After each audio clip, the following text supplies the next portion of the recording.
এই যে সবজি খিচুড়ি, গরম গরম ধনিয়া পাতা দিয়ে সবজি খিচুড়ি, আর ইলিশ মাছ ফ্রাই,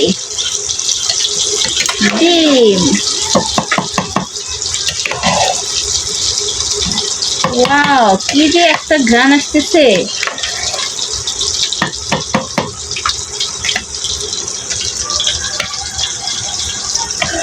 আমরা আরেকটু ঢেকে রাখি, তারপরে আমরা পরিবেশন করব। এই যে গরম গরম খিচুড়ি পরিবেশন করা হচ্ছে।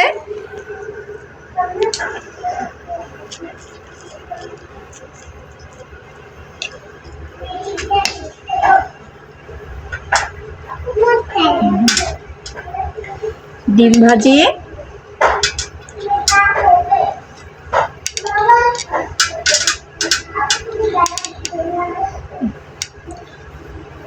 আর হচ্ছে ইলিশ মাছ। ওই ছোট